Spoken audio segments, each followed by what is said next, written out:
风起，人来渡劫。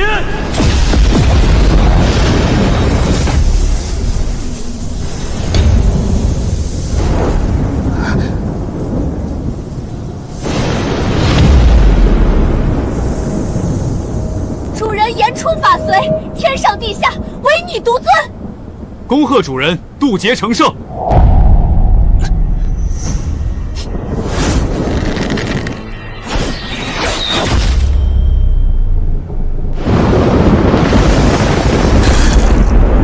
大胆狗贼！黑龙，你敢造反？灭了你，修罗殿就是我的了。我已设下万魔勾魂大阵，拘你一魂一魄，就算冰解转世，也只会变成神经病。不用言出法随，就算重活一世，也能无敌于世。下一世只要找到太阴玄女，便可恢复全部实力。背叛者，你给我等着！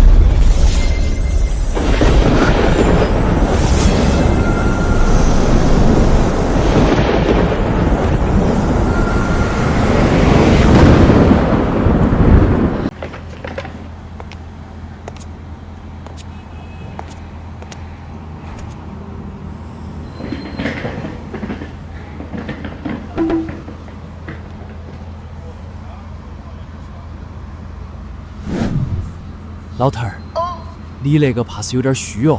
来，我是这里最厉害的科学家，这是我最新研制的丹药肾宝片，只要吃了它，马上健步如飞。今天打折促销，1瓶3块，3瓶10块。你个神经病，少在这里乱扯！那是你嘎子窝搓下来的泥丸。我操，胖鲁，我会蹦高！精神病人跳墙逃跑了，快来人啊！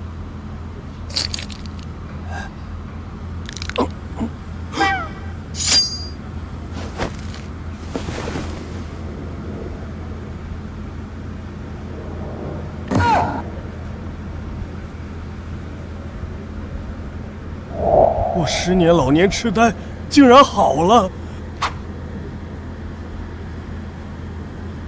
是我痊愈了，现在马上过来接我，我要去找神仙报恩。女儿，我走之后，林家必将迎来动荡。你身为太阴玄女，是最适合男人练功的炉鼎体质，一定会被人盯上。爹走后，一定要保护好自己。爸，你一定不会有事的。我请来了灵药宗医生和百草科医仙帮您治疗。修罗殿出手竟如此狠辣，这剑是通体用噬魂精铁打造，会像水蛭一样将伤者灵魂吞噬干净。那赶紧拔出来，阻止他继续吞噬。万万不可！此剑深入脑髓，强行拔出只会导致魂魄瞬间溃散，神仙难救。趁林九长气息尚存，你父女2人多说些话吧。爹这辈子纵横江湖数十载，最大遗憾就是没有看到你成家生娃。爸，我再也不任性了。如果谁能救回我爹，我愿意以身相许，一辈子当牛做马为他生娃。我闻到了缘分的味道。老头，你是不是在 cos 孙悟空？你也玩黑神话？住手！走开，没听见吗？激动啥？我能治好你爹，不过治好了，你要嫁给我。哪来的神经病？林族长重伤垂死，大罗金仙下凡都救不了，何况你这个毛都没长齐的小子！大罗金仙是什么东西？哥只相信科学，科学才是第一生产力。夏虫不可语冰，跟你这种凡夫俗子谈论仙道，简直对牛弹琴。识相就速速离去。你们救不了老头，还不让我救？你们神经病啊！让他试试。族长万万不可！此人疯疯癫癫，看起来就像十足的神经病，必定不安好心。感情要死的不是你俩，站着说话不腰疼。老头，治不治？不治我走了。我闻到前面有家串串香，去晚了没位子。反正老夫已是必死之人，即便小友有什么心思，又能怎样？干脆死马当活马医，老夫的性命就拜托小友了。得嘞，我出手，你们放心，科学救人，童叟无欺。住手！你这个疯子！当然是救人，科学救人。现在首要的是活经输落。你爹气血淤堵，不给他疏通一下，怎么拔剑？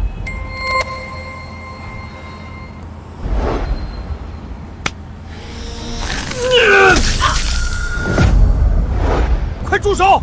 此剑含有噬魂精铁，强行拔出，林组长必死无疑。哎，不愧是医生，你提醒的对，剑矢有毒，光拔出来不行，必须得消毒杀菌才对。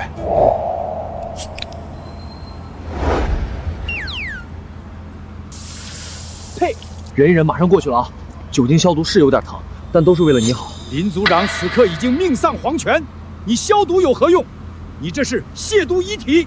那可是噬魂精铁，旷世奇毒岂是你寻常酒精可解的？简直就是胡闹！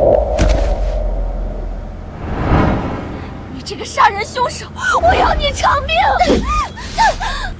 无耻之徒，光天化日竟敢非礼良家女子！消毒之后必须立刻止血，加压包扎。救人要讲究科学，每一步都不能乱，你们晓得不？混蛋！你要为我父亲偿命！若曦，快住手！你到底是怎么做到的？这不科学呀！你们真的是什么医仙医圣吗？治疗外伤的基本流程，消毒、止血、包扎，你们都不知道？父亲，真的是您吗？女儿，我好了，多亏了这位小友，救命恩公在上，请受林某一拜；医神在上，请受小仙儿一拜。小仙心服口服。什么神仙医神，别瞎说，这都是基础操作。你们啊，还是要多学习科学常识。先生大恩，小女子无以为报。我林若曦言出必行，愿以身相许，求恩公应允。恩人，我这女儿可是太阴玄体，号称古今宇宙第一炉鼎，对您未来修炼大有好处。谁在说话？不过我好像记得必须找到太阴玄女。能娶这么漂亮老婆，我肯定干啊！我只是神经病又不傻。是修罗殿。如果明日再不交出升仙令，你们林氏一族都得死，鸡犬不留。漂亮老婆，怎么了？谁欺负你了？告诉我，帮你揍他。对不起，恩人，我们恐怕无法成婚了。恩人的大恩大德，小女子来世再报。搁这玩仙人跳呢，一会儿结婚一会儿不结的，不带这么耍人玩的啊！是修罗殿。我父亲就是中了修罗殿的暗算，他们明天会亲自上我林家挑战，逼我们交出升仙令。修罗殿势力庞大，高手如云，明日我林氏一族恐怕鸡犬不留。这修罗殿简直欺人太甚！修仙界弱肉强食，历来如此啊！什么修罗殿？敢欺负我老婆就是欺负我。放心，明天我来替你们林家出战，看我不打得他们满地长牙！不可！听闻修罗殿有无数武道宗师坐镇，恩人您虽然医术高超，但动起手来恐怕不是那些武道宗师的对手。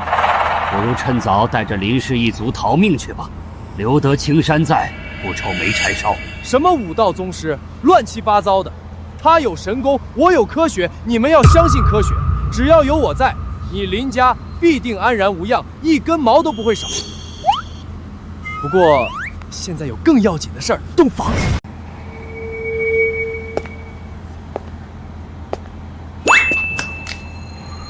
恩人，昨晚你怎么？叫老公。老公。唉，这声老公真好听，比吃了蜜还甜。你弄那么多鸡蛋干什么？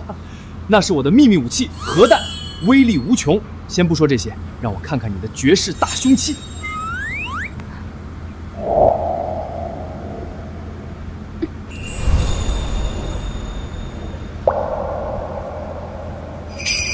林家人都给我滚出来受死！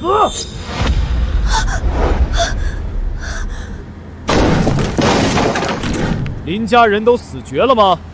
出来受死！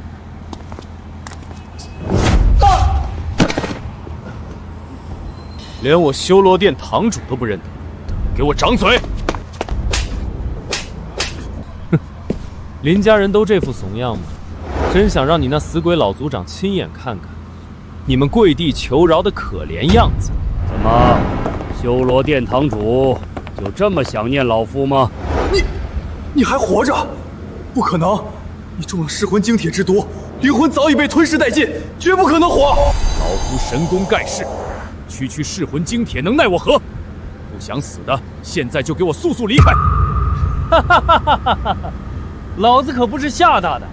虽然不知道你走了什么狗屎运，但我修罗殿既然来了，岂有空手而回的道理？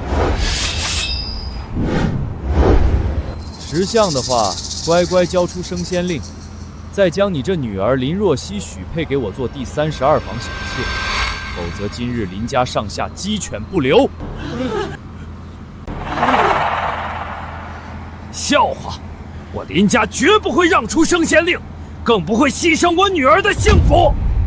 冥顽不灵，既然你这么不识抬举，那就让整个林家为你的愚蠢选择陪葬吧。来得正好，老夫也要报昨日暗箭伤人之仇。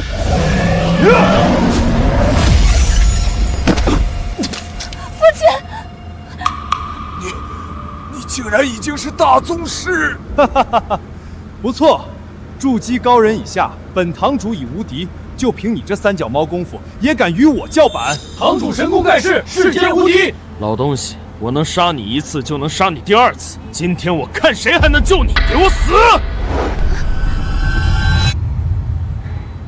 大胆放肆！你找死！老丈人，你没事吧？别怕，有我呢。贤婿，你快走，带着若曦走。他是大宗师，你不是他的对手。哪来的废物？身上连半点修为波动都没有，也敢在我面前叫嚣，活腻了！等下，我想想那句话怎么说的来着。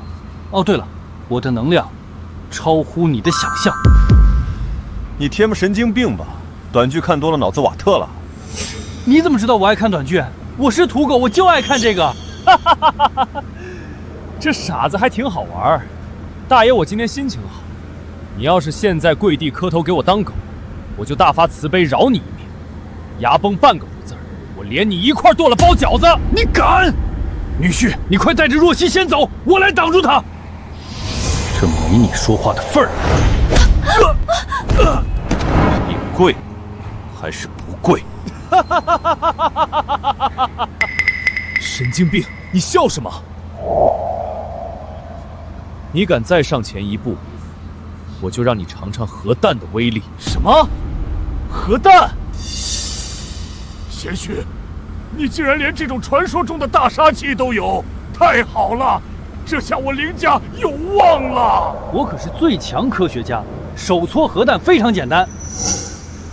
太好了，就算他是筑基高人，也绝对顶不住核弹的威力。我们有救了！核弹，那可是传说中毁天灭地的存在。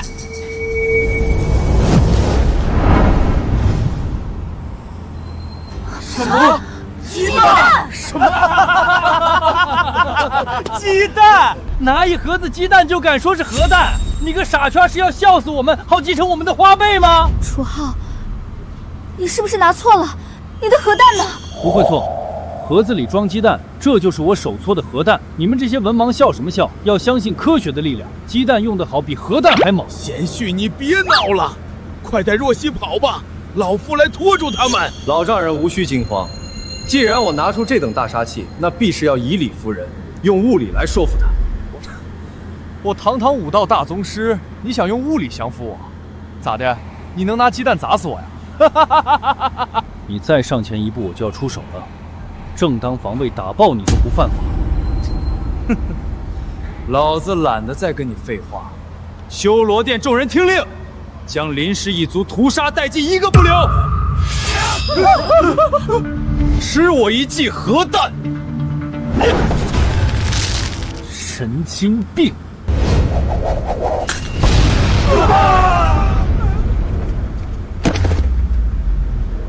我操，这真是核弹啊！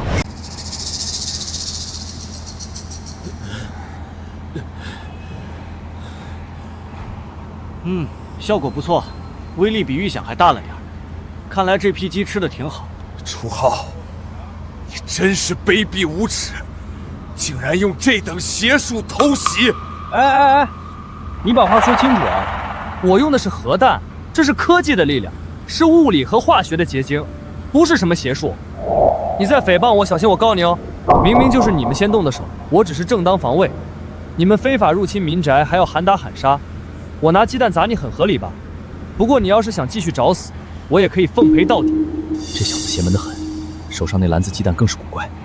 我们现在人困马乏，不是他的对手，只能智取不能力斗，下次再说。怎么，还想试试我这核弹的滋味？刚才那是普通鸡蛋，这次我给你来个茶叶蛋尝尝。等一下，你先别冲动，我有话说。你们林家不过就1块升仙令，你楚浩还有你林若曦2个人1块令牌给谁用？我这儿还有1块升仙令，你敢不敢和我赌一场？怕了你就直说，不用找这么多借口。你要是真有本事，来我的地盘你也一样能赢。难道是你用了什么见不得人的肮脏手段，所以不敢去我们修罗殿？赌什么？到时候你就知道了。要是你到时候还能赢，我就把我这块升仙令双手奉上，让你和你老婆双宿双飞，升仙问道。楚浩，不要答应他，他肯定设下了陷阱。好，一言为定，我就陪你玩玩。好，有种！明日5时我在修罗殿殿口等你，我们走。贤婿，此事你不该答应啊！那修罗殿堂主出了名的阴险狡诈，他定是设好了圈套等你钻。是啊，修罗殿的人向来不守信用，明日他们定不会用公平手段与你比试，怕就怕这是场鸿门宴，有去无回啊！贤婿，依老夫之见，你还是带着若曦赶紧离开此地，远走高飞吧。留得青山在，不愁没柴烧。老丈人，你就是不相信我也应该相信科学啊！他们那帮人装神弄鬼的，怎么可能斗得过科学的力量呢？漂亮老婆，你可别忘了，你老公我可是个科学家，一个手搓核弹的科学家。哼！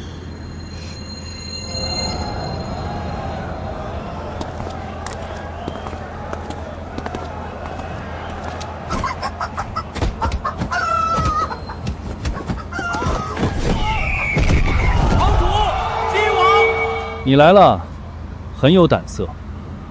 说吧，比什么？当然是斗鸡啊，简单直接。规矩很简单，你我各选1只鸡，让他们斗一场。你要是输了，可就要把你的那块升仙令给我。那要是你输了呢？当然也一样，我会把我这块升仙令给你，公平合理。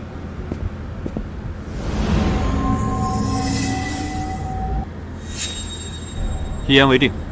一言为定。这些就是今天供我们挑选的斗鸡，你和我就在这些鸡里各选1只，让他们代表主人一战，胜者拿走对方的升仙令。这可是堂主用无数灵药喂养多年的鸡王，吃的都是人参灵芝。你输定了，这只鸡王从无败绩，36战36胜，是当之无愧的不败鸡王。一爪子能抓碎石头。姑姑的，谁想跟我走啊？跟我走，吃香的喝辣的。这傻子在干嘛？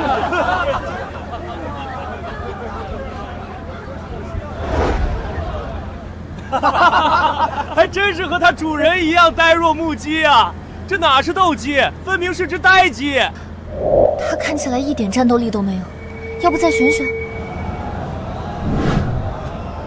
养鸡也要讲科学，那只鸡王被喂那么多乱七八糟的激素和药物，早就被掏空了身子，虚得很。我这只可不一样，它站在球上这么久，下盘稳如泰山，眼神看似呆滞，实则专注，一看就是天生的虚坤血脉，是公鸡中的战斗鸡。哦耶！虚坤血脉，笑死我了！我可以给你1次机会更换你的斗鸡，免得你输了说我欺负你。我看你是想抢我的鸡，就不给，我就要它。他是最棒的。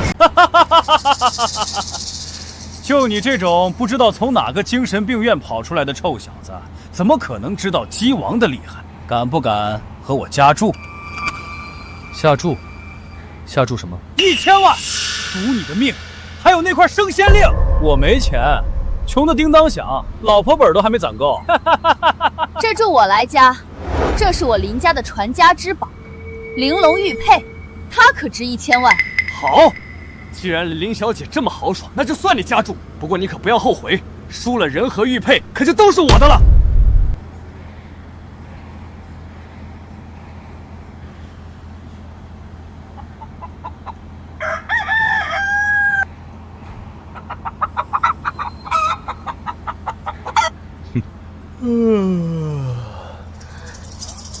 别紧张，相信科学，相信我的眼光。别睡了，快醒来和他玩一玩，拿出你的真本事。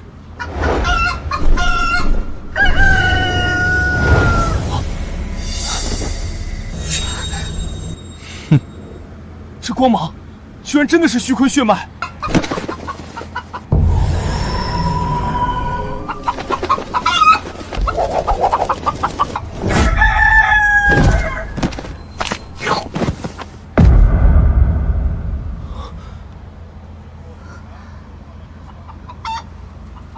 哦耶！我就知道你是最强的，怎么可能？我的鸡王是无敌的！我们赢了，我们真的赢了！是啊，我早就说了要相信科学的力量，我的眼光怎么可能会错？1000万，还有升仙令，拿来吧！众目睽睽之下，你不会想耍赖吧？还愣着干什么？拿上来给他！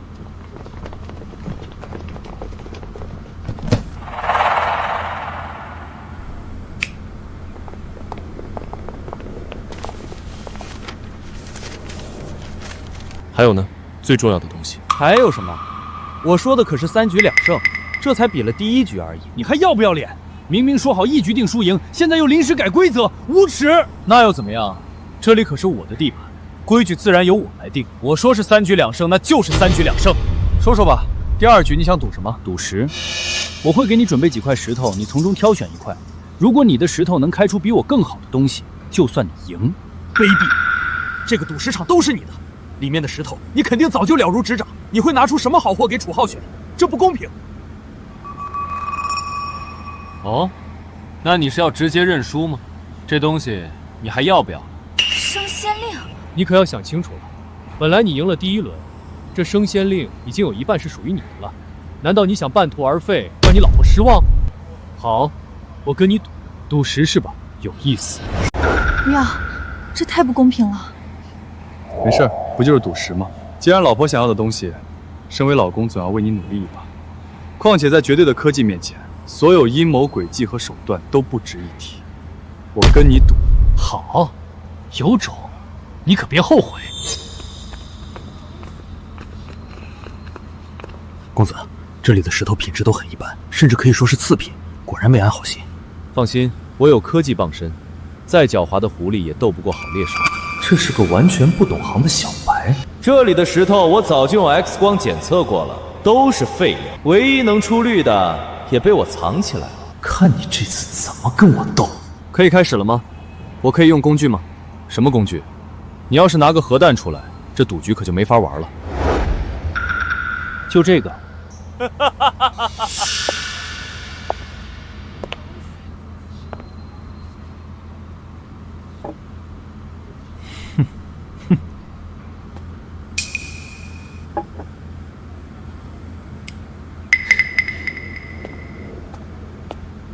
这个生脆，密度高，就这块了。你挑西瓜呢，听声就能辨识。这块石头怎么可能？我明明把它放在仓库最深处，这块才是那堆垃圾里唯一能开出翡翠的真货。他怎么找到的？他还真有几分狗屎运，竟然能在一堆废料里把唯一真货挑出来。不过也就到此为止了，在我的地盘，还能让你翻了天？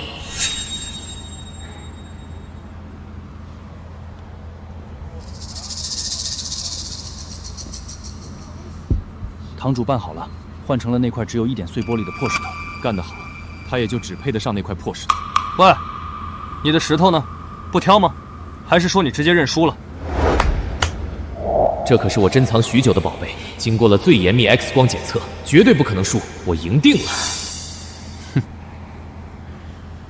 这就是我选的石头。你耍赖！这分明是你早就准备好的极品原石，根本不是从这堆石头里选的。这是我的地盘，规则由我来定。你也有意见？这块料子不错，应该能开出点东西，但比不上我那块。要不你再挑挑，我给你机会。你就现在可以嘴硬了，等会儿开了石头，我看你还怎么笑得出来。楚浩，你输定了。开始，给我小心着点儿，这可是极品。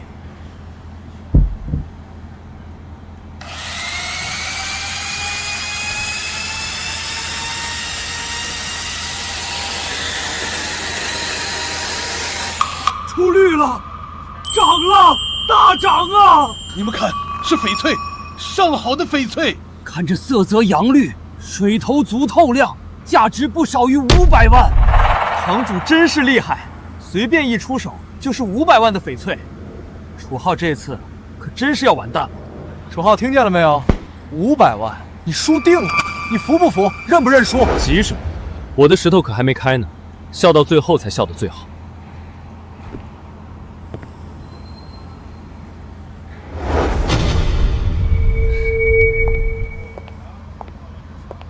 怎么了？石头被换了。你怎么能做这么卑鄙无耻的事？换石头？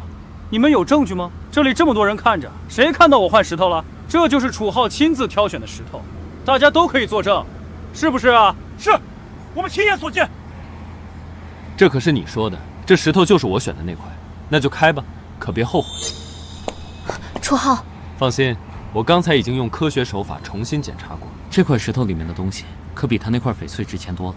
如果我没看错的话，这里面是七彩琉璃祖母翡翠。真是个傻子！这块料子表象极差，松花都没有，连最普通的绿都开不出来，还说什么七彩琉璃祖母翡翠，简直是痴心妄想！就是啊，我从业50-60年，听都没听过这种东西。这分明是一块下等废料，一文不值。公子，我这就带人去找，一定把您原本选的那块石头找出来。不必，就开这块。楚浩啊，楚浩，你到现在还想打肿脸充胖子？好，既然你这么不知死活，那我就让你死个明白。我实话告诉你，这块石头里是我让人塞进去的啤酒瓶底子，还什么七彩琉璃祖母翡翠，你真是个大傻逼！你急什么？开一下不就知道了？科学是永远不会错的。好，开！我让你死得心服口服。来人，开始！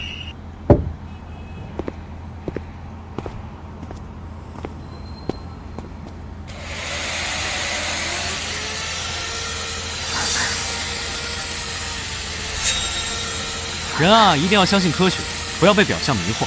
可惜喽，这么好的石头居然被当成废料扔在角落，真是暴殄天物。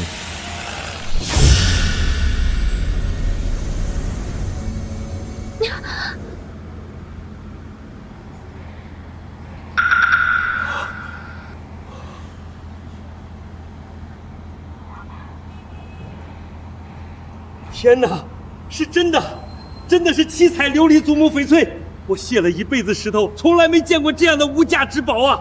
七彩霞光，这是神迹啊！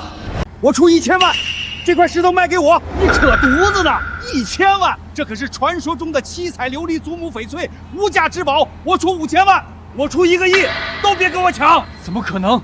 这绝对不可能！都给我闭嘴！我明明都检查过的，这里面只有一块碎玻璃。怎么会？哎，你可别给我装死啊！升仙令拿来，愿赌服输。不行了，不行了，我头晕，我要休息。我看你是忘了它的滋味了，要不要我帮你回忆一下？这次我给你来个双黄的。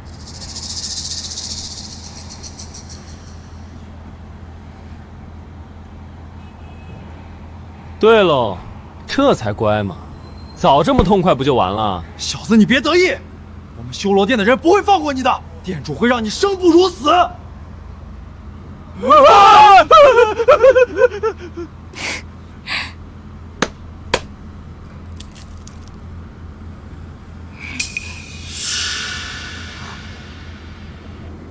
怎么，你们也想吃？自己拿啊！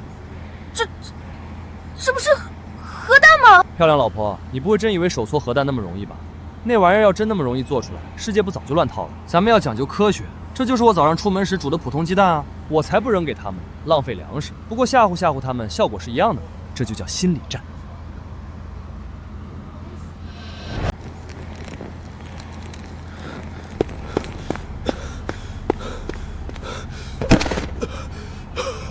店主，属下办事不力，不仅没有拿到林家的升仙令，还把自己的那块也折进去了。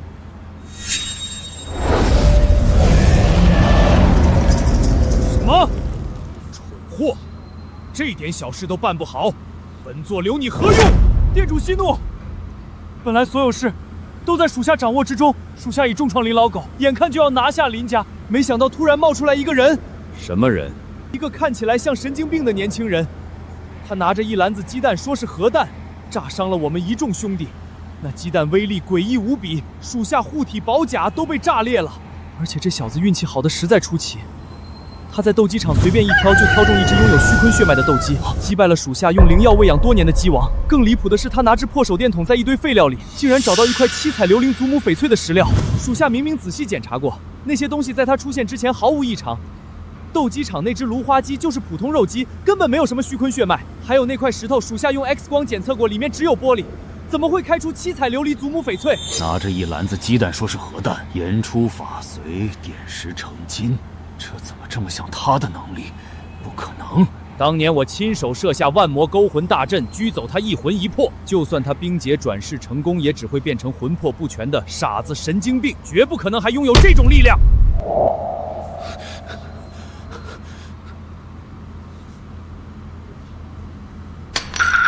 本座再给你最后一次机会，这块升仙令你拿着，无论他是谁，有什么古怪能力，你都不能让他进入仙门。若是再失败的话，是，属下遵命。这次属下定不负店主所托。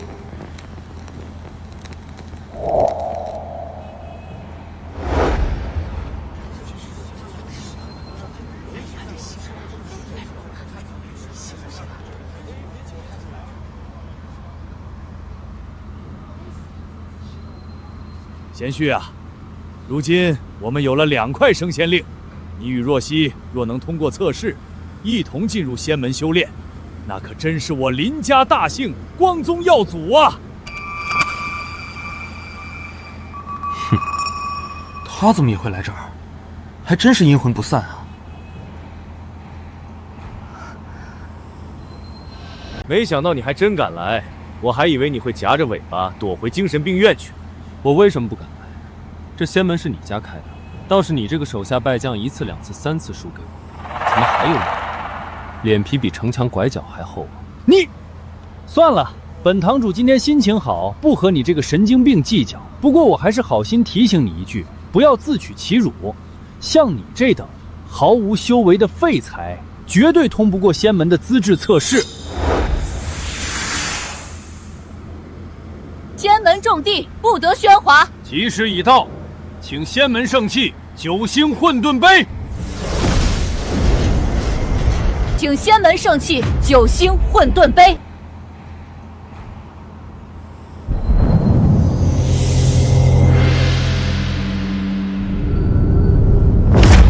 鸿蒙初始，天地初开，便诞生了这混沌石碑。其作用之一，便是可测修炼资质。凡是想修仙道者，只需以手触摸石碑，石碑便会显现其修炼资质，以金星数量示之。触碰石碑，金星显现，金星数量代表尔等修炼可能达到的上限。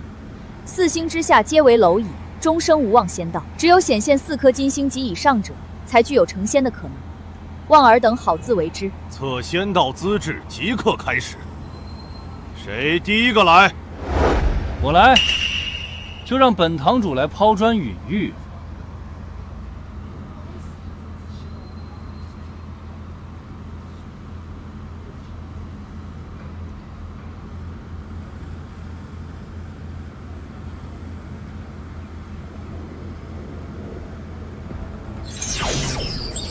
6颗金星，实属罕见。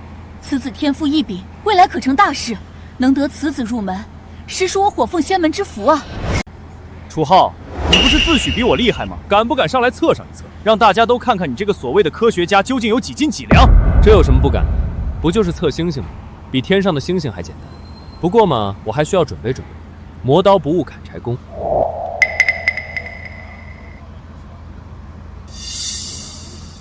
哈哈哈哈哈哈！还以为你要拿出什么惊天动地的大宝贝。原来是折纸星星，你竟然想用这种幼稚方法逃避资质测试，果然是个不折不扣的神经病。那我先来，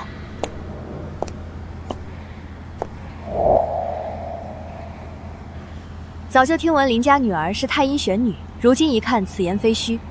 太阴玄体名不虚传。太阴玄女先天就有修仙资质，修炼起来事半功倍。林家有女如此幸甚，可惜啊，5颗金星虽然不错，但在这仙门之中也算不得顶尖。若只有你一人进入仙门，在那弱肉强食的竞争之中，必定无法存活下来。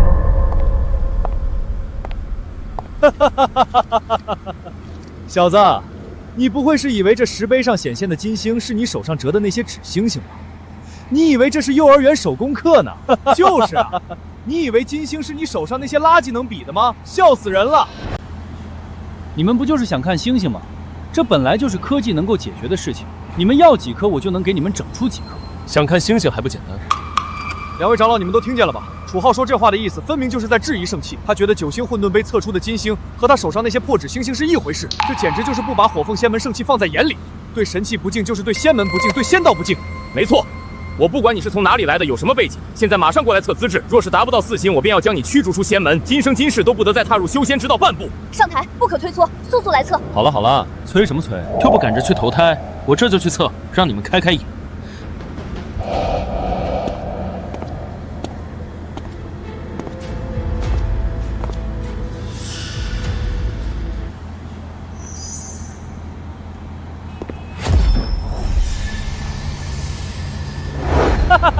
才1颗，1星废物，连给仙门扫地的资格都没有。本堂主还以为你有多大本事，原来只是个1星废物，真是浪费了一块升仙令。别急嘛，这不得一颗一颗慢慢来，心急吃不了热豆腐。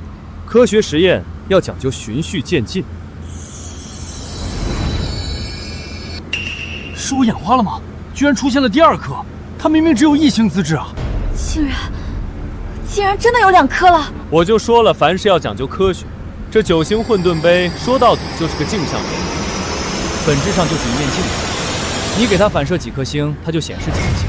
他身上分明没有半点修仙资质，没有灵根，居然能测出2颗金星，这不符合常理。难道他是传说中的仙姿不显？真正的绝世天才，资质内敛，不显于外。不过才2颗金星，刚刚达到外门弟子水准而已。2位长老可不要对他期望过高。区区2星资质，却在这里装神弄鬼，有本事你再往上加呀！不过是让你们看见2星罢了。既然你们想看，那就继续看吧。科学的力量是无穷的。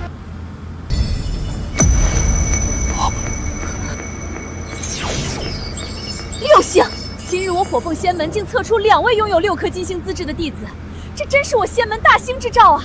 他一个没有先天修炼体质的凡人，竟可超越太阴之体，达到6星资质，这简直是闻所未闻的修炼奇才！不可能，绝对不可能！他这样的废物修仙资质竟然能和我齐平，这一定是障眼法！说了你们又不信，这不过就是科技的力量。想看星星是吧？行，今天就让你们看个够！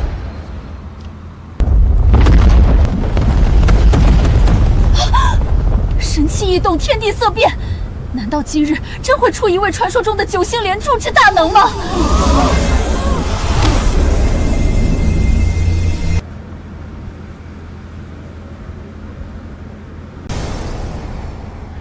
？9星连珠，居然真的是9星连珠！传闻，只有火凤仙门和修罗殿的真正主宰天帝，才能召唤出如此异象，这是天帝的象征啊！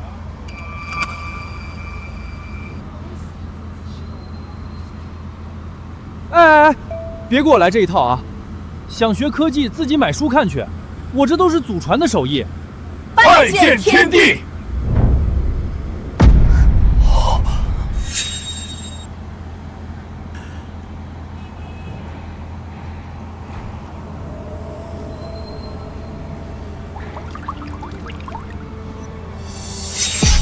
这个气息不好，是9星混沌杯。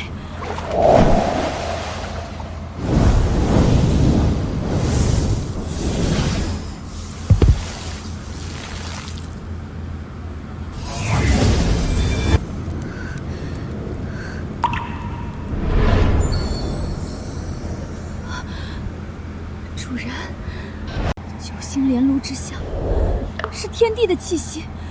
主人回来了，我居然没有第一时间察觉。来人，随我一同前往仙门广场迎接天地回归。 9星连珠，天地回归，此番天地出自我火凤仙门，便可让我火凤仙门一跃成为3界第1大仙门，天佑火凤！恭迎天地！哎呦喂，你们这是干啥子嘛？9星连香多正常的天象啊，几百年就有一次，新闻上都播过。你们不用这么客气，别拜我了。平时多看看书，了解了解天文知识，比拜我有用多了。我还是不相信，他不过是个和我们一样拿着升仙令来求取修仙功法的普通人，怎么可能会是天帝？天帝是何等存在，怎会如此不着调？不信是吧？好办，那就让你见识见识什么叫做科技的力量。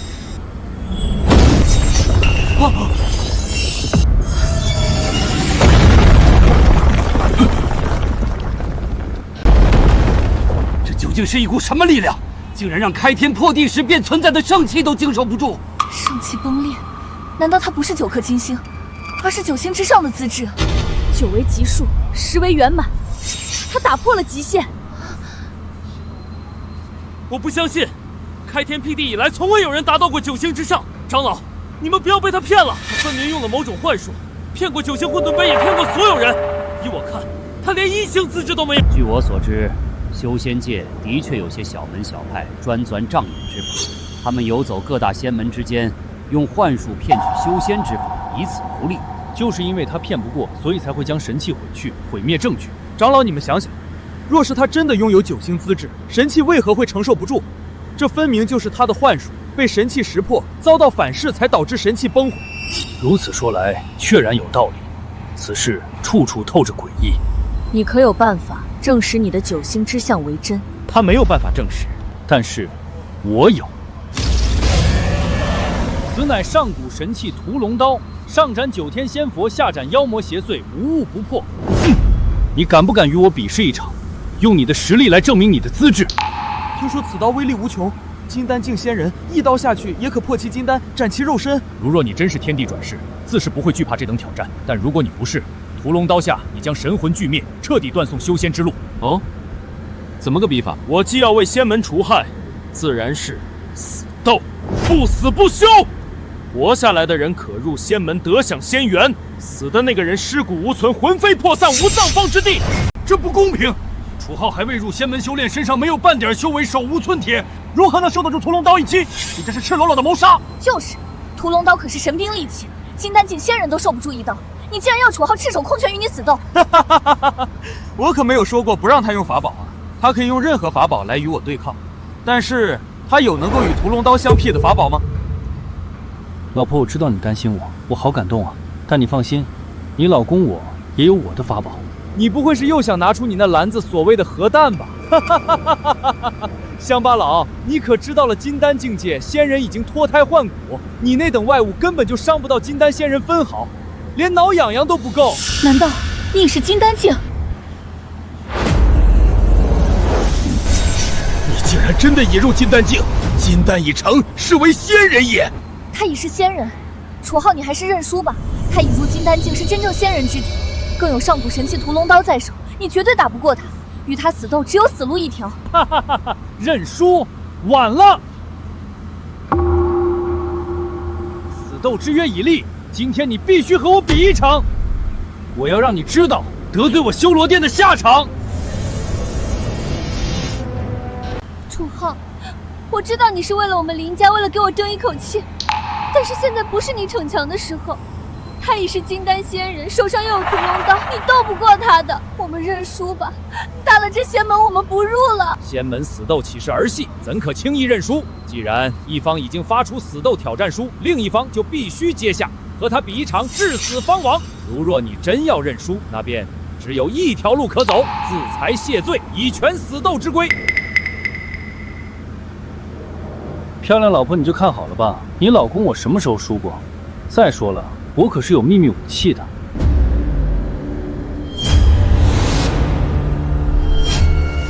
楚浩，我给你最后一次机会，要不然你还是自裁吧，好歹可以留下一具全尸。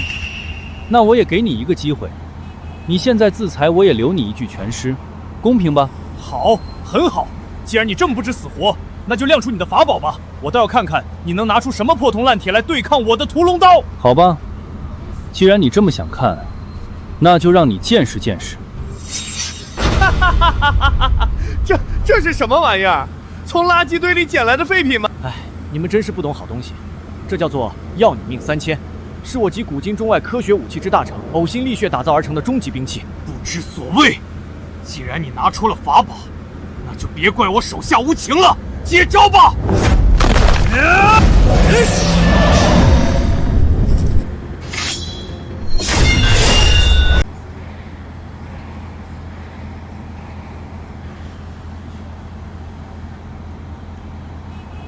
土豪，我要你死！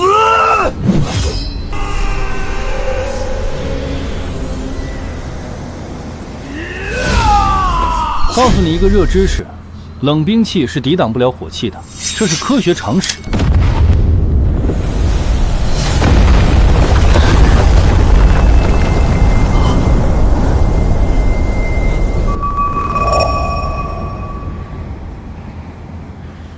看到了没？这就是科技的力量。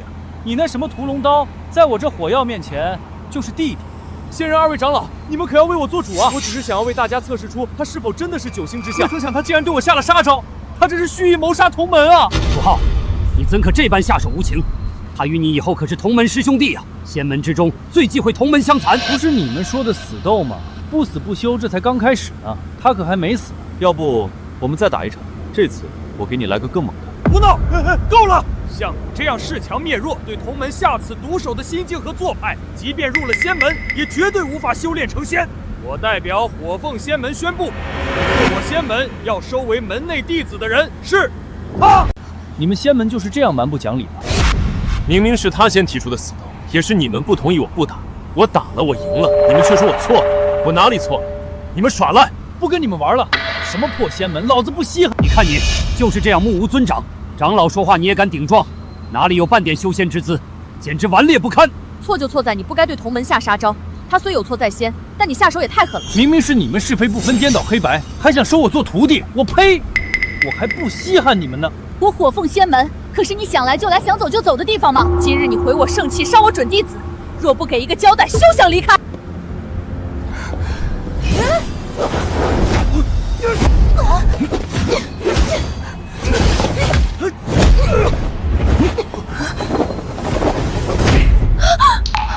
你没事吧？我没事啊，他打我了，没感觉啊。难道他九星连星之相是真的？受了长老一击，竟然毫发无损？胡说八道！我只是没用全力而已。若是动用全力，他早已……住手！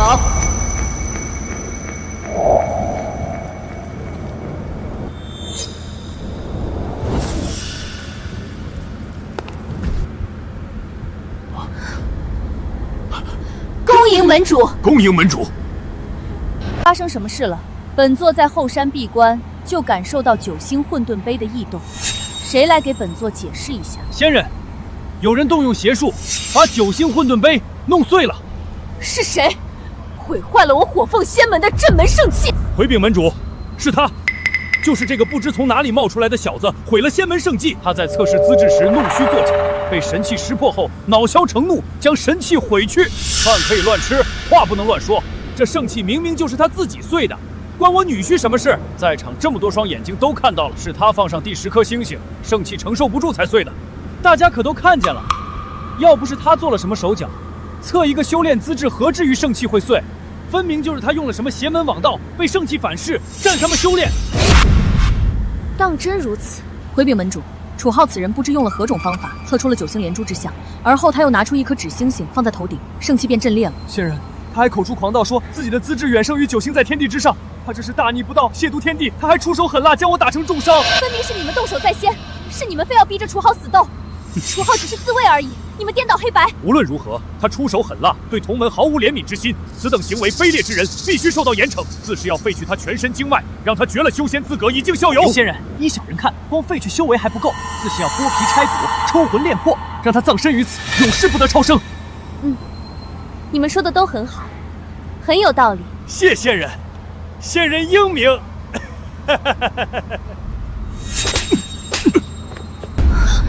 放肆！你们顶着火凤仙门的名义，在外就是这样是非不分、为非作歹、肆意妄为的吗？你们知道他是谁吗？他也是你们可以污蔑的。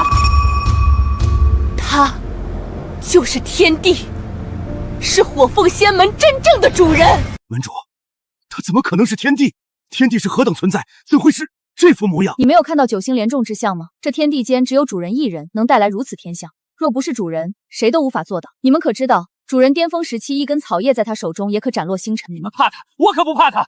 我是修罗殿的堂主，黑龙大人的心腹。修罗殿黑龙，哼，一个叛主的狗东西也配让本座忌惮？现在各大门派岌岌可危，你们打了我，就是打了修罗殿的脸，打了黑龙大人的脸。修罗殿副手之间，便可灭了你们火凤仙门。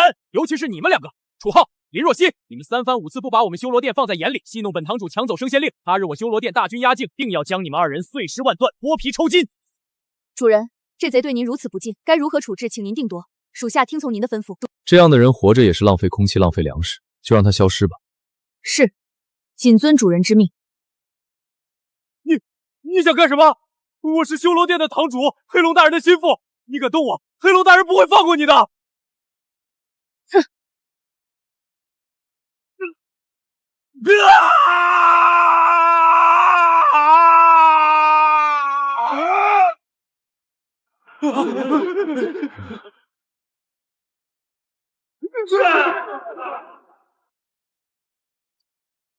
回禀主人，属下已将叛贼悉数剿灭，您以后就是火凤仙门的门主，属下火凤愿为主人效犬马之劳。门主，您是不是认错人了？他可能确实有点本事，但他再怎么样也不可能是天帝啊！天帝是何等存在，怎会是他这副模样？是啊，门主，九星连珠或许只是巧合。你们没有看到九星连中之象吗？这天地间只有主人一人能带来如此仙象。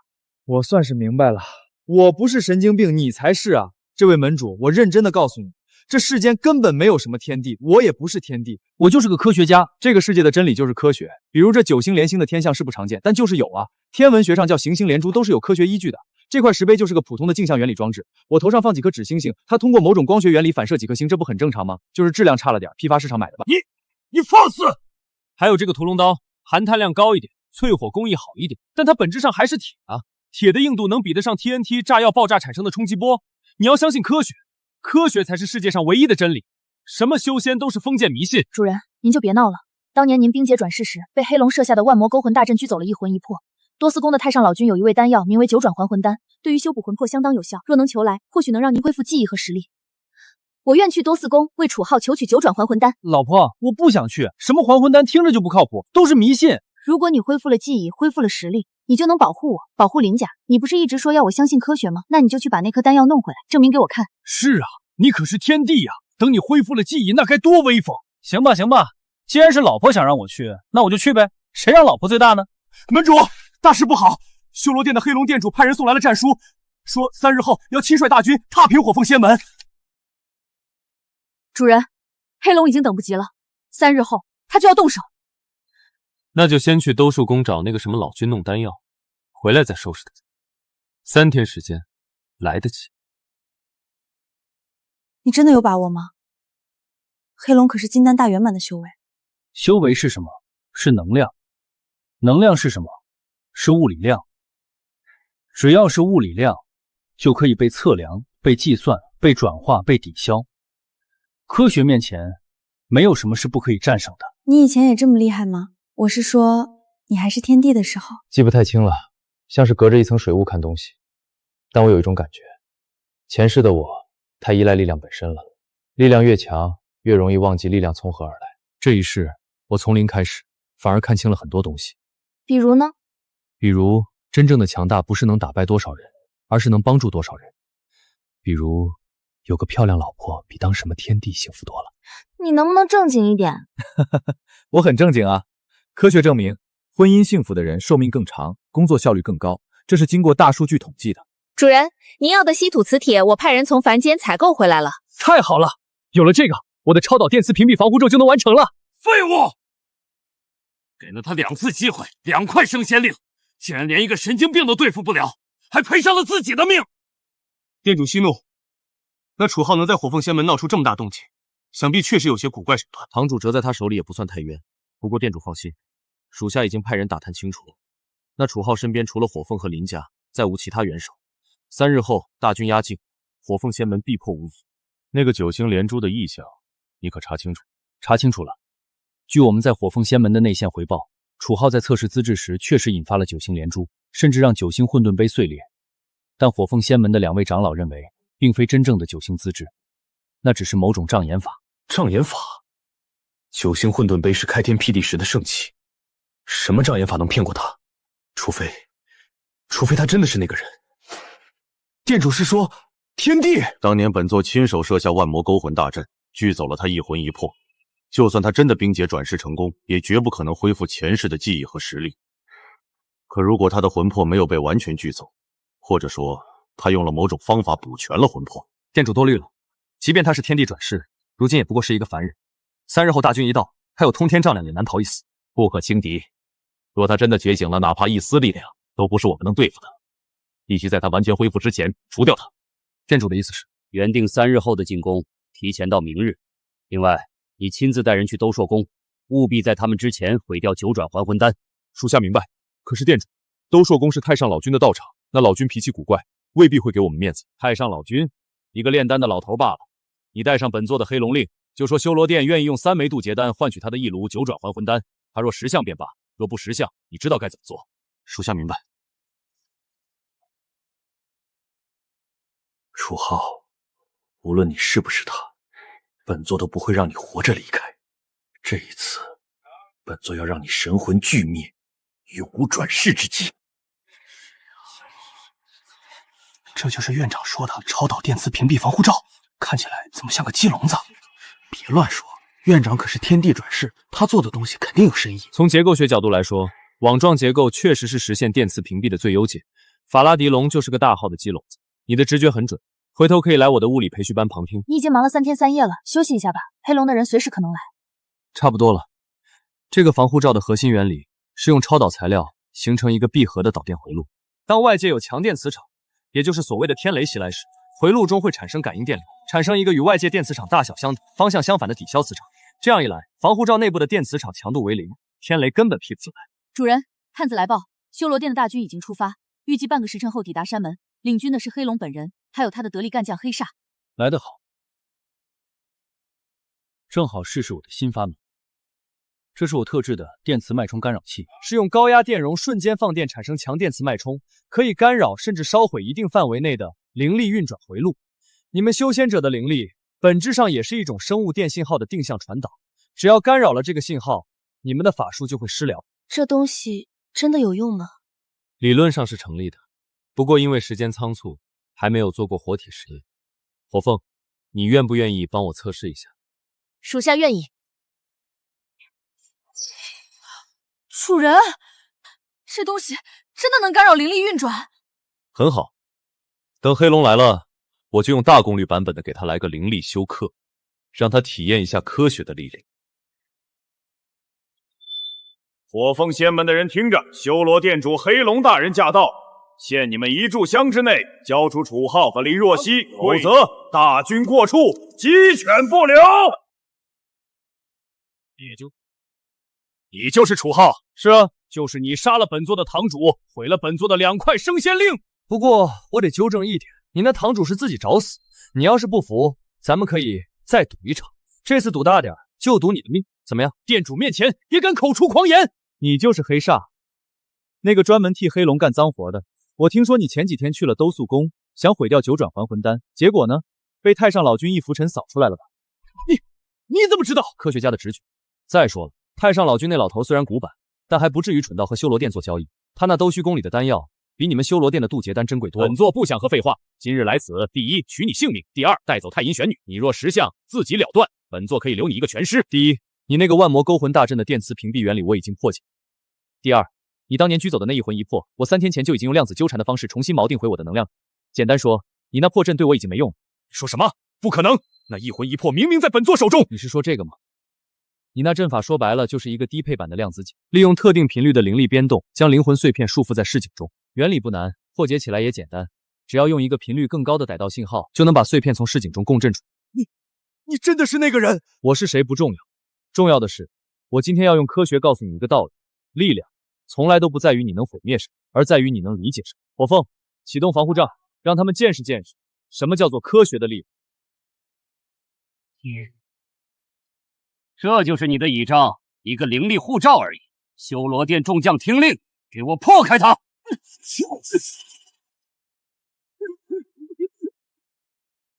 怎么可能？我们的法术完全不起作用！雕虫小技，贝莎，你来。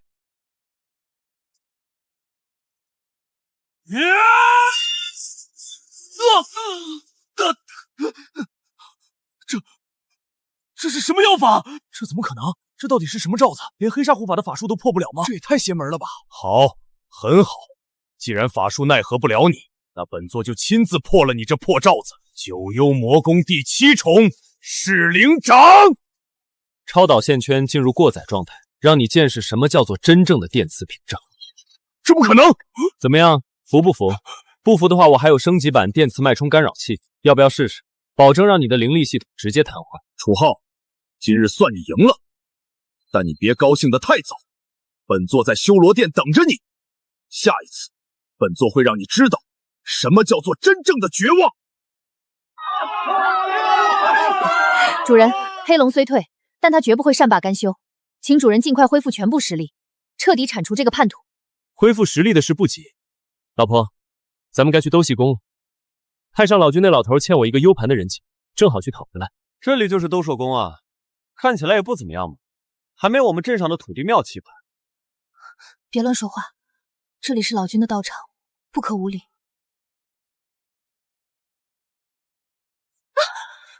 什么人，竟敢擅闯斗力宫？仙人，我想为我家夫君求取丹药，还望仙人通融一二，代为禀报。师傅可不是你们想见就能见的，每日来求丹的人多了去了，若人人都见，师傅还要不要炼丹了？他们是来偷东西的。说什么？回禀仙人，他们什么人也不是，就是一群不知天高地厚的蝼蚁。他们来兜树宫，就是想偷东西。你胡说八道，血口喷人！我怎么胡说了？你们难道不是想要九转还魂丹吗？那是什么级别的宝？你们心里没数吗？太上老君会轻易给你们，到最后你们求不还不是得偷的抢？不是吧？你们修罗殿的人怎么跟狗皮膏药一样？我走到哪儿你们就粘到哪儿？你们是暗恋我还是怎么着？好，你们说你们不是来偷东西，那你们是来干什么的？既然是来拜见老君，我等自然是有所准备的，怎敢空手上门？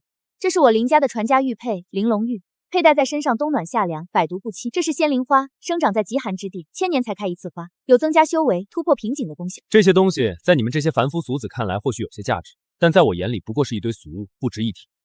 仙灵花不过是最基础的草料，后山有一整片仙灵花田，每年都要采摘不少来喂牛。这可怎么办？这已经是我们林家最珍贵的东西了。我就说你们拿不出什么好东西吧，简直丢人现眼！拿着这些破烂也敢来兜率宫献宝？老婆，这种时候就看你老公的，不就是好东西吗？我有的是。你吹什么牛呢？这已经是林家能拿出来的最好的东西了。你一个吃软饭的废物，怎么可能拿出比这更好的东西？不要耽误我的时间了，从哪里来回哪里去，否则休怪我对你们不客气。哎，别急啊，真有好东西。老婆，你那个装仙灵花的盒子挺不错的，借我用用。林小姐，你就这么放他走了？他就是个骗子。我看啊，他这一去就不会回来了。林小姐，我们店主能看上你，那是你的福气，你却有眼无珠，选了个废物玩意儿，这下好了吧？被人当众抛弃。谁说的？谁在背后说我坏话？说的好听，你拿了什么回来？不会是随便在路边捡的野花野草吧？你最好真的是有什么好东西，否则浪费了我这么多时间戏弄你，我对你绝不客气。放心，保证让你大开眼界。这就是我的礼物，比那些破花破草强10000倍的好东西。我还以为是什么了不得的宝贝呢，原来就是一根狗尾巴草，路边到处都是的狗尾巴草。我还以为你们这些修仙的都不认识凡间的花花草草，看来你还有点常识。这里还有人不认得狗尾巴草吗？3岁小孩都认识。你这个废物，果然送的东西也跟你一样废物。你好大的胆子，竟敢拿一根野草戏弄于我！仙人息怒，这人分明就是故意来羞辱斗素宫的。他和这东西就让我来替仙人解决了吧。哼！楚浩，你如此不将斗兽宫放在眼里，是不想活着走出这座山了吗？我看你还是赶紧跪地磕头求仙人原谅。你们怎么动不动就打打杀杀的呀？世界如此美好，你们却如此暴躁，这样不好不好。能不能坐下来好好讲科学？住手！我看你是找死，听见没有？仙人说你找死，你竟然敢拿一根狗尾巴草来羞辱斗洛宫，仙人已经看不下去了，要亲手教训你。你说的没错，确实该打。对，抽死他们！先抽那个叫楚浩的，抽烂他的嘴！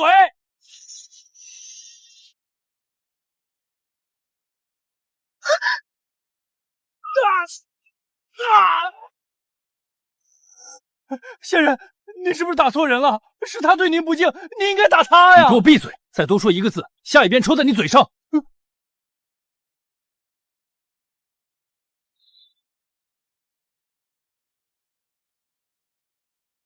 请原谅我刚才的无礼，是我有眼无珠，冒犯了贵客。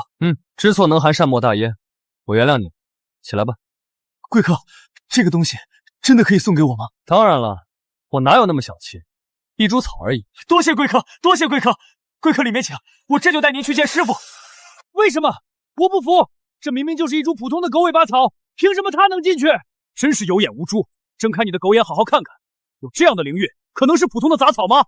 这样的灵韵必然是万年级别的神草，可生死人肉白骨，就是我师父太上老君见到，也必定会细细珍藏。而你刚才竟然差点将它扔了，你可知罪？不，这一定不是真的！他不过是个从精神病院逃出来的疯子，怎么可能会得到这样的神物？我不相信！独家秘方，农家肥，现场浇灌，牛马不爱花爱草。我早就想好了。你不会是在斗资宫门口？你也太胆大包天了！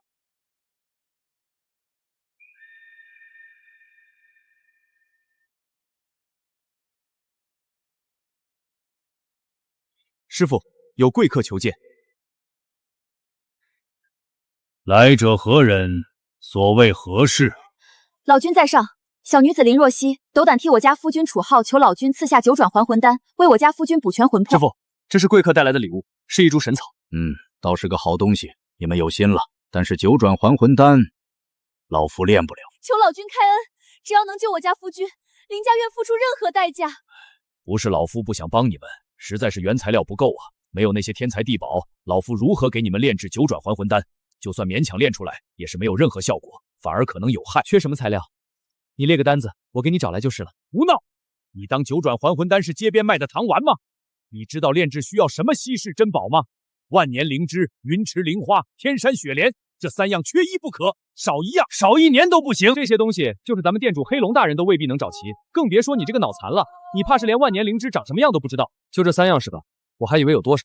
行，我马上就让人送。果然是个神经病，他以为这是在点外卖呢，马上就让人送来，笑死我了！狂妄至极！老夫活了这么大岁数，找了几千年都没找到的东西，你竟然说马上就让人送来？不信啊？不信我们就等着瞧。东西送来之后，我要你们所有人都叫我爸。拿个破铁块出来就能找到万年灵芝了，笑死我了！年轻人，你们还是请回吧。这九转还魂丹，老夫实在炼不了。到了，东西已经到了，马上就可以炼丹了。你在胡说八道什么？什么东西到了？是谁点的外卖？我没走错吧？这里是斗力宫，导航说就是这儿啊。是我点的外卖，辛苦你了，跑这么远。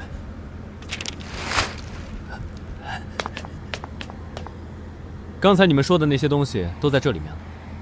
这是万年灵芝，品相还不错，挺新鲜的。这是云池灵花，这个就是天山雪莲了。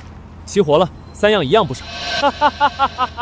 这个傻子，他以为随便点个外卖买点菜就能点到天材地宝，真的是个不折不扣的神经病，狂妄至极，不知所谓。蘑菇当灵芝，韭菜花当云池灵花，萝卜当天山雪莲，你分明就是在戏弄老夫，戏弄斗略宫。我当然不是开玩笑的，这个虽然是蘑菇，灵芝本质上不也是真菌吗？都是菌类，有什么区别？这个韭菜花和云池灵花一样，都是绿色开花植物。这个萝卜和天山雪莲一样，都是生长在寒冷地区的植物，本质是一样的。世间万物说到底，碳水化合物、蛋白质、脂肪、维生素、矿物质成分都一样。你们别被那些花里草料的名字骗了，一定要相信科学。老君，我早就看出来了，他对天家根本没有敬畏之心，请您立即下令将这狂徒驱逐出斗兽宫。你们别着急嘛，就让我试一下是会少块肉还是怎么地。老头，你就借我这八卦丹炉一用，我自己炼丹不用你动手，炼坏了算我的。不借，你这样的人别说炼丹了，我看你连这个丹炉都点不燃。这八卦炉乃是用3昧真火驱动，非大法力者不能点燃。我要是点燃了呢？老头，你咋办？你要是能点燃这个丹炉，老夫就让你炼丹，老夫说话算话。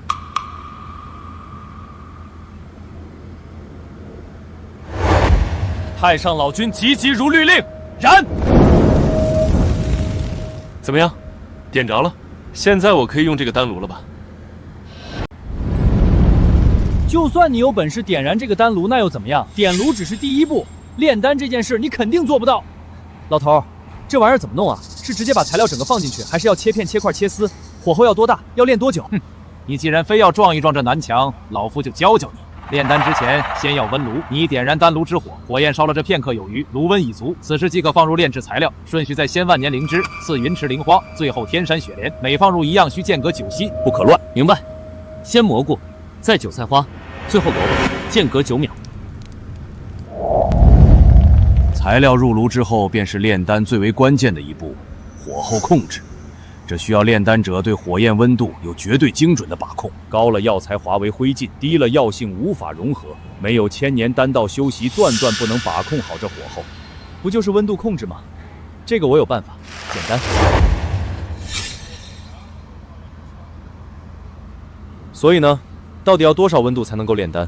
给个准数，精确到小数点后1位最好。你当真要用这个炼丹？那当然了，温度器是测量温度最科学的工具。你们炼丹靠感觉，估计温度误差太大了。体温器的原理是利用水热胀冷缩的物理特性来精确测量温度，可以精确到0.1度。炼丹的温度需分3个阶段，第一阶段炉温需保持在1200度。没事，我有备用的。这个能测到上千度，现在是873度。老君，第一阶段多少度？第一阶段1200度，持续1刻钟；第二阶段1500度，持续半个时辰；第3阶段1680度，持续1个时辰。明白，就跟烤面包差不多，控制好温度和时间就行。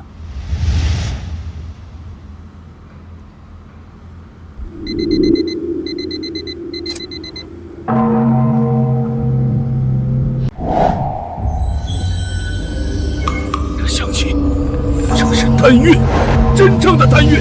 丹药未出，丹韵先成，这只有传说中的神丹才能引发。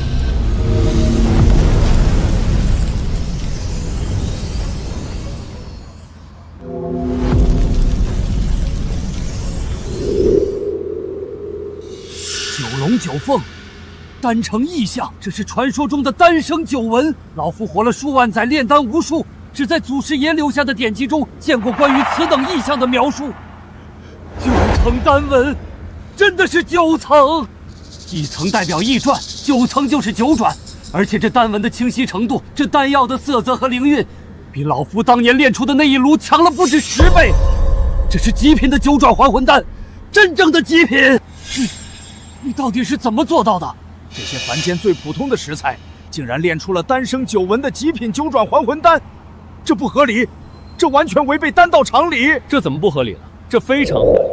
你们所谓的炼丹，本质上就是一个高温高压下的化学反应过程。原料虽然看起来不同，但只要含有的有效化学分相同，反应结果就是一样的。蘑菇和灵芝都是真菌，富含多糖和3头类化合物；韭菜花和云池灵花都含有挥发油和黄酮类物质；白萝卜和天山雪莲都富含维生素和微量元素，成分相似。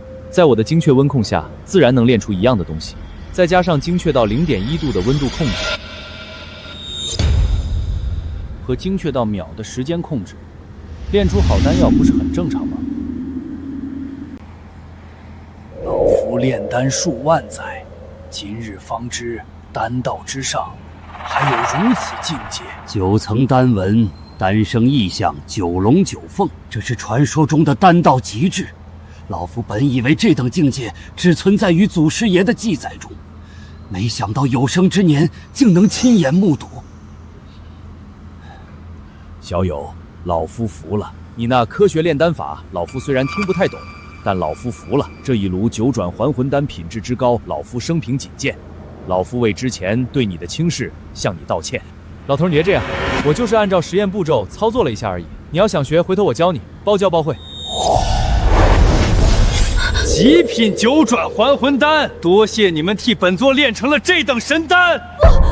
离子，多么美丽的丹药，可惜你们没有福气享用。楚浩，你以为练成了九转还魂丹就能恢复记忆、恢复实力对抗我们店主了？做梦！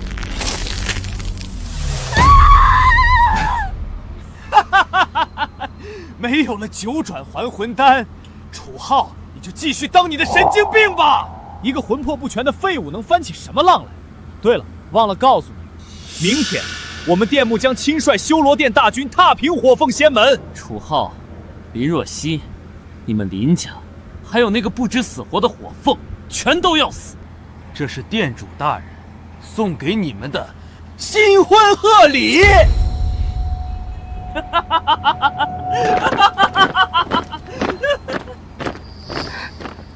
对不起，都是我没用，我眼睁睁的看着什么都做不了。老婆别哭了，你看这是什么？这是什么？U盘，32G 的，够存不少东西。这是我刚才炼丹全过程的实验数据，温度曲线、时间节点、原料配比、涂料顺序、压力变化，全部记录在里面了，精确到小数点后2位。老头儿，这是炼丹的详细菜谱。你不是想知道我怎么炼出那9颗丹药的吗？数据都在里面，你照着做，保证能再炼出一模一样的九转还魂丹。小友，大恩不言谢。这炉九转还魂丹，老夫必定为你重新炼出来。老婆，走，回家，明天还要打架呢，今晚早点睡。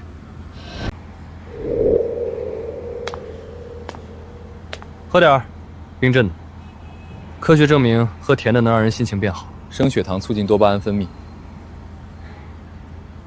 楚浩，明天修罗殿就要来了，黑龙是金丹大圆满的修为，只差一步就能渡劫成神。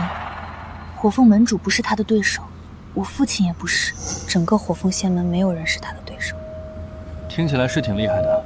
你不怕吗？怕什么？大不了就是打一架呗，打不过就跑，跑不了就拼命。科学家的字典里没有怕字。我爹说太阴玄女是世间最好的炉鼎体质，只要是娶了我，修炼起来事半功倍。所以修罗殿想要我，黑龙也想要我。我从小就知道我的婚姻注定不会由我自己做主，但我没想到会遇到你，一个口口声声说要相信科学的神经病，一个拿着一篮子鸡蛋就敢跟金丹仙人对峙的疯子，一个用体温起炼丹的傻子。老婆，你这是在夸我还是在骂我？都是在夸你。楚浩，明天我们可能都会死，在死之前我有一个愿望，娶我，今晚就在这月光下。行，娶就娶，不过我得找个戒指。老婆，这个行不行？纯铝的轻便耐用，不会过敏。虽然没有钻石，但铝的原子病号是13，锡是14，四舍五入差不多。科学家的浪漫你懂的。很好看，比钻石还好看。我楚浩今天在月亮的见证下娶林若曦为妻，从今往后有福同享，有难同当，有串串一起吃，有架一起打。若为此事，就让月亮掉下来砸我头上。月亮不会掉下来的。那可不一定，万有引力懂不懂？只要条件合适，月亮也能掉下来，不过概率很低，所以我这个事发得很科学。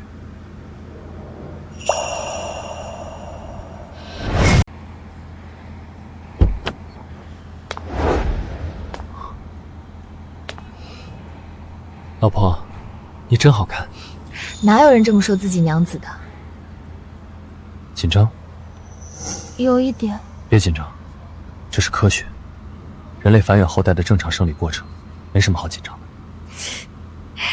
你能不能不要在洞房的时候讲科学？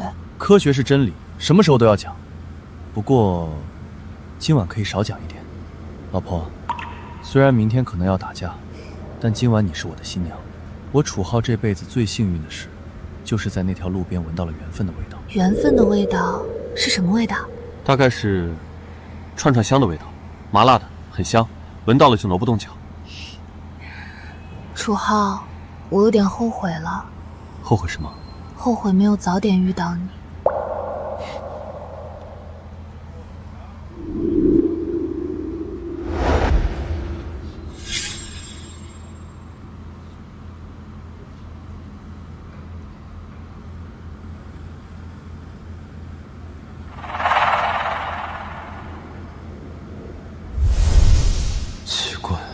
力气确实变大了，难道昨晚的洞房还有强身健体的功效？火凤，交出那个叫楚浩的小子，交出林若曦，交出升仙令，本座可以饶你不死，否则今日之后，火凤仙门不复存在。黑龙，你这个叛主的畜生！当年主人待你不薄，你竟敢暗箭伤人！今日就算火凤仙门只剩我一人，我也绝不会向你屈服。你休想动主人一根汗毛！是他们，修罗殿，他们提前进攻了。来得正好，正好试试昨晚洞房之后我的力气到底大了多少。老婆，你在家等着，我去就回，晚上给你做红烧肉。楚浩，你不能一个人去，你没有修为，没有法宝，拿什么跟黑龙斗？他可是金丹大圆满。放心，他有金丹，我有科学，谁赢谁输还不一定呢。对了，老婆，昨晚你问我的那个问题，我想起来了，缘分的味道是什么味道？还有桂花的味道，不全是串串香。一定要回来，我等你回来做红烧肉。为了一个已经变成废物的主人，赔上整个火凤仙门，值得吗？值得，因为他是主人，而你是叛徒，叛徒永远不配与主人相提并论。雪峰，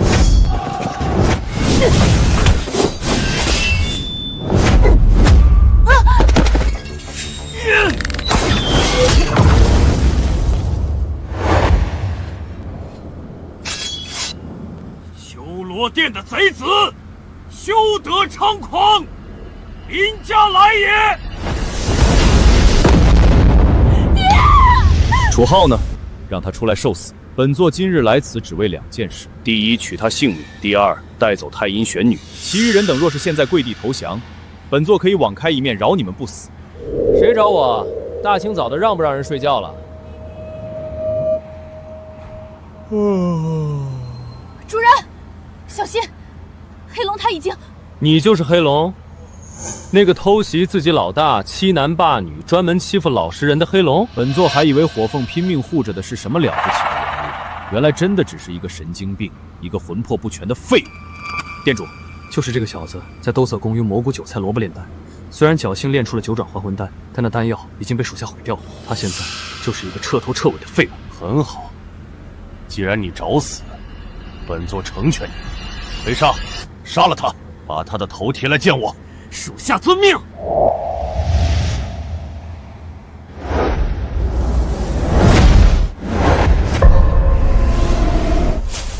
知道这是什么吗？这是三体文明的终极武器水滴。看过三体没？没看过，那你们亏大了。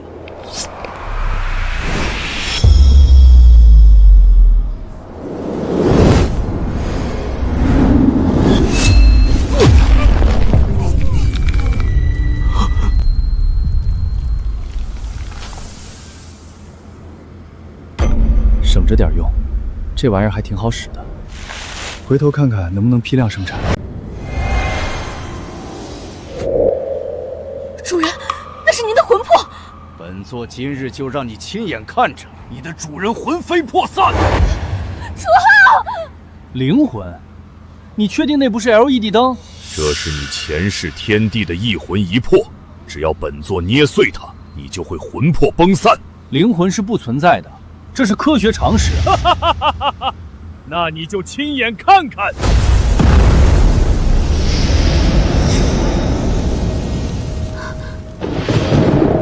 咦，好像没什么感觉。不可能！你的魂魄明明在本座手里。哦，我想起来了，洞房那天晚上我做了个实验，用量子纠缠仪把我的能量场和天地的能量场进行了纠缠重组。我的魂魄早就不在我体内了，它和整个宇宙纠缠在一起。你要毁掉它，除非把整个宇宙都毁掉。胡说八道！你不信？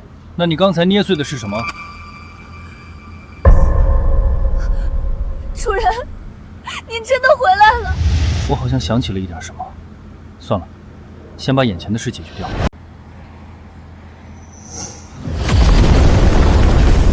修罗魔体，它在燃烧精血。修罗魔体之下，本座实力暴涨10倍。你那个量子交联能挡得住吗？体型变大需要更多能量供应，新陈代谢会急剧加速，这种状态你维持不了多久。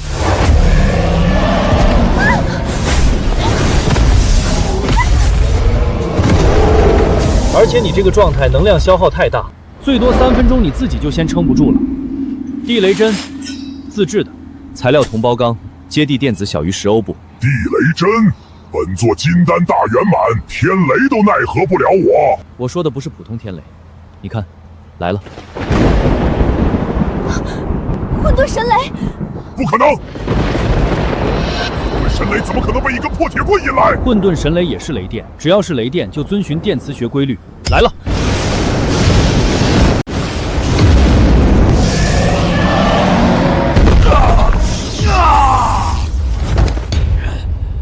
为什么混沌神雷为什么会听你的？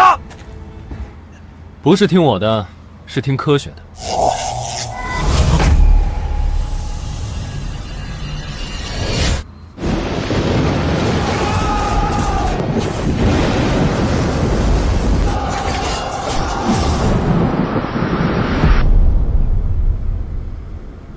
原来如此，我真的是天帝。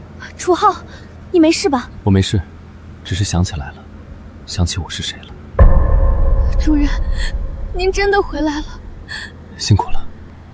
这些年你守着火凤仙门不容易。你不是打不过我，你是打不过科学。当年我太依赖言出法随了，转世之后我忘了怎么修仙，只能靠科学，结果反而赢了。你输给了几千年的人类文明积累。动手吧。这一掌叫物理超度掌，原理是将物质分解为基本粒子。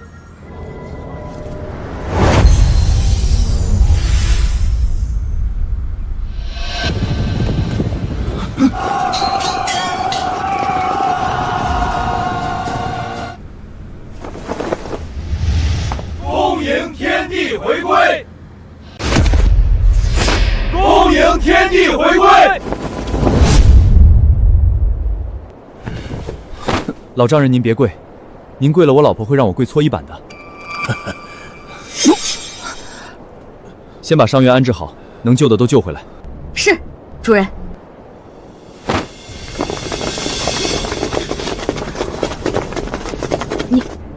你真的是天帝？想起来了，前世是天帝，被黑龙暗算冰结转世。那你现在恢复记忆了，还会要我吗？我只是一个凡人。傻不傻？我是天帝，你是我老婆，天帝的老婆就是天后，比天帝还大。你就不能正经一点？我很正经，科学证明夫妻关系中妻子的地位应当高于丈夫，有利于家庭和谐。天帝饶命，我们都是被黑龙胁迫的。修罗殿从今天起解散，愿意回家的领路费回家，愿意留下的加入火凤仙门。不过走之前把你们这些年抢的东西都还回来，尤其是升仙令统统上交。火凤，从今天起火凤仙门改个名字，叫科学修仙研究院，宗旨是用科学的方法研究修仙，用修仙的资源推广科学。招收弟子不看灵根资质，看数理化成绩。灵根再好，物理考不及格，不收。科学修仙研究院？我物理不好，没关系，可以学。我会亲自编写教材，修仙物理学、炼丹化学、阵法电磁学、符箓材料学，人手一份。楚浩小友，老夫练出来了九转还魂丹，照着你的数据，老夫练出来了。你的气息，你恢复记忆了。刚恢复，用混沌神雷电了一下就想起来了。丹药给老丈人吧，他受伤不轻。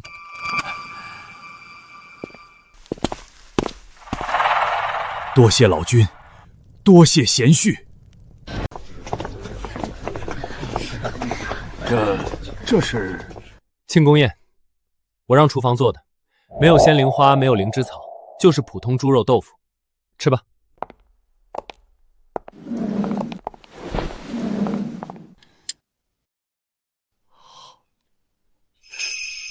这味道，老夫活了数万年，从未吃过如此美味的食物。这就是科学的力量，火候、调料、时间的精确控制，烹饪本质上也是化学。你打算什么时候办婚礼？婚礼不是已经办过了吗？那不算啊，那天晚上就我们2个人，连个见证人都没有，戒指是易拉罐拉环。好，那就办一场正式的。火凤，你来操办，不用太铺张。是，主人。老君，你来当证婚人。老丈人，您做主位，等着喝女婿茶。好，荣幸之至。楚浩，谢谢你。谢什么？科学证明娶到喜欢的人是概率极小的事件，能遇到你是我的运气。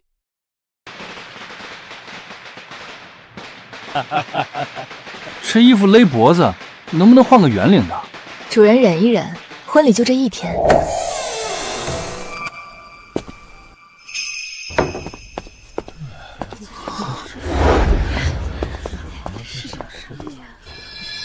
好看。你的易拉罐拉环呢？换了，这回是真戒指，铂金的，原子宣号78，化学性稳定，不会氧化，上面刻了一行字。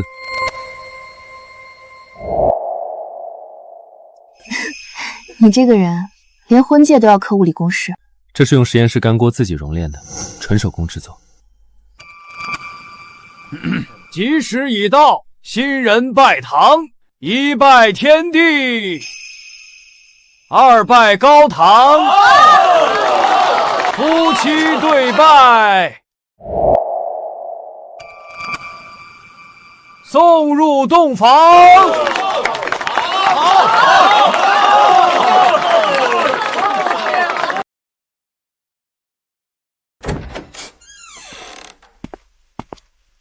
洞房花烛夜，你端2碗盖饭进来。科学证明，空腹状态下人的情绪容易低落，吃饱了才能更好的享受洞房花烛夜，这是生理学常识。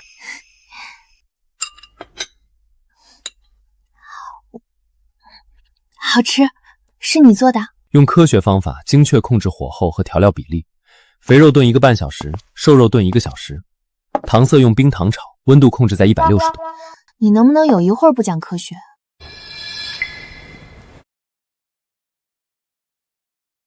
能，从现在开始，不讲科学。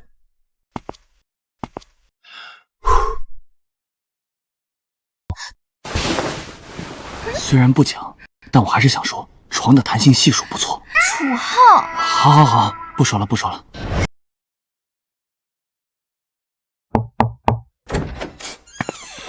院长，新招的弟子已经到了，一共300人，都在广场上等着。走，去看看。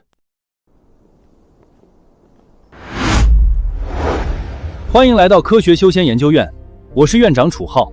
在正式入学之前，有一个摸底考试，初中物理。初中物理那是什么？不是应该测灵根资质吗？灵根资质那是封建迷信，在我们科学修仙研究院看的是科学素养。摸底考试满分100分，60分及格，不及格的进预备班补习数理化，及格了才能正式入学。现在开始发卷，考试时间1个时辰。牛顿是谁？不要紧张，物理是很好玩的，学会了你们就能理解为什么御剑飞行要遵循空气动力学，为什么阵法需要电磁学基础，为什么炼丹本质上是化学实验。院长，我们修仙不就是为了超脱物理规律吗？谁说修仙就要超脱物理规律？修仙是发现更高级的物理规律，然后运用它。真正的强者不是打破规律的人，是理解规律、驾驭规律的人。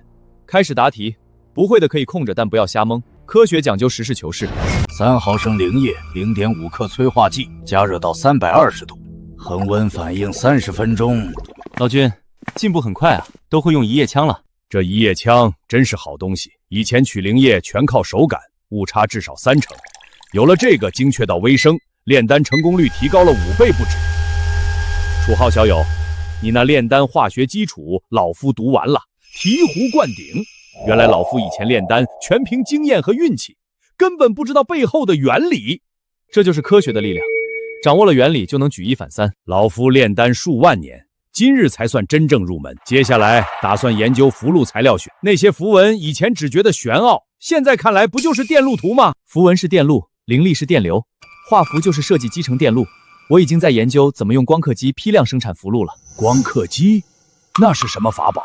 不是法宝，是科学仪器，能把符文刻在指甲盖大小的芯片上，一块芯片能顶几万张传统符箓。老夫决定了，从今日起拜你为师，专修科学。别，您是前辈，咱们互相学习，共同进步。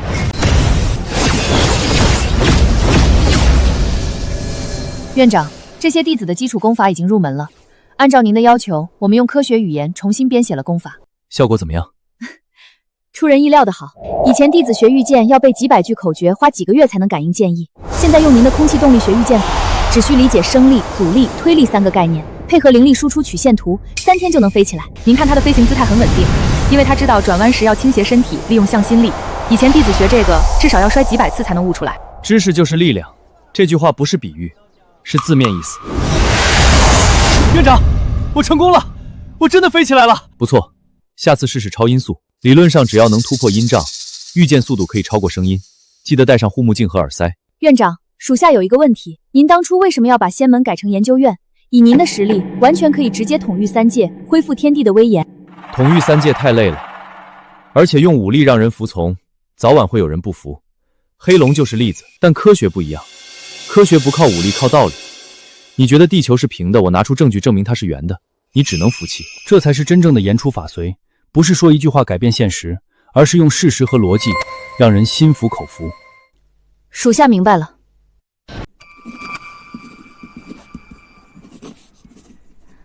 还在忙什么？设计第2代量子纠缠仪。第1代只是把我和天道纠缠在一起，第2代要做到让任何人都能使用。有什么用呢？用处大了，比如2个人各持一个纠缠态的玉佩，不管相隔多远，一方遇到危险，另一方立刻能感应到，而且可以通过量子态传输灵力，相当于无线充电。那以后我出门，你就能随时知道我的情况了？对，而且如果你灵力耗尽，我可以远程给你充电，目前效率只能做到30%左右。楚浩，你有没有想过回天界看看？天界？你前世是天帝，天界是你的家，你恢复了记忆，难道不想回去看看吗？前几天晚上趁你睡着，我御剑上去看了一眼，天界还是老样子，宫殿还在，阵法还在，那些仙官仙将也还在，他们感应到我回来了，跪了一地。那你为什么不留在那里？你是天帝啊。天界太冷清了，那些仙官仙将对我恭敬得很，但没有人敢跟我开玩笑，没有人会在我炼丹的时候给我端茶，没有人会在我讲科学的时候骂我不正经，而且天界没有红烧肉。科学证明，幸福感来源于亲密关系和意义感，而不是权力和地位。我在天界当天帝那几万年，还没有这辈子这几个月开心，所以我决定把天界也改组成天界科学研究院分院，那些仙官仙将通通给我学数理化去。今天开会主要讨论研究院未来的发展规划。第一，建立标准化修仙教育体系，从小学到大学分阶段教学，小学学基础科学知识和入门功法，初中开始分专业，御剑系、炼丹系、符箓系、阵法系，高中专项深造，大学进实验室做前沿研究。老夫可以负责炼丹系的教材编写和教学。好，老君担任炼丹系主任。第二，成立凡间科技推广部，把修仙界的技术用科学语言重新包装推广到凡间，比如用阵法原理做无线充电器，用符箓原理做集成电路，用炼丹术做新药研发。院长，这样做会不会让凡间科技发展太快失去控制？科技发展从来都是双刃剑，关键不是限制发展，而是建立相应的伦理规范和安全机制，这也是研究院的职责之一。第三，开放招生，不限于修仙世家，不限于有灵根者，只要对数理化有兴趣有天赋都可以来报考，灵根可以后天培养，科学素养才是核心。最后一条，成立家庭生活委员会。这是什么？专门研究如何平衡工作和家庭生活。院长本人需要按时下班，周末双休，法定节假日休息，加班需要提前申请，由院长夫人批准。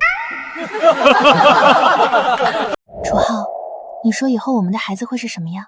太阴玄女和天地转世的基因组合，生出来的孩子应该会很聪明，智商大概率超过140，灵力天赋也会很强。我问的不是这个，我是问你会怎么教他，教他修仙还是教他科学？都教，让他知道这个世界有2种力量，一种叫灵力，一种叫知识。灵力让他能飞，知识让他知道为什么能飞。灵力让他强大，知识让他明白什么是真正的强大。那如果他只想学一样呢？那就不学另一样。科学的核心精神是尊重个体的选择，他想做什么就做什么，只要他快乐。楚浩，你知道吗？那天在路边你救了我爹，我当时想，这个人虽然疯疯癫癫的，但好像很厉害。那现在呢？现在我知道你不是疯疯癫癫，你是比所有人都清醒。其实我一直有一个问题没想明白，那天在路边我闻到的缘分的味道，到底是什么化学成分？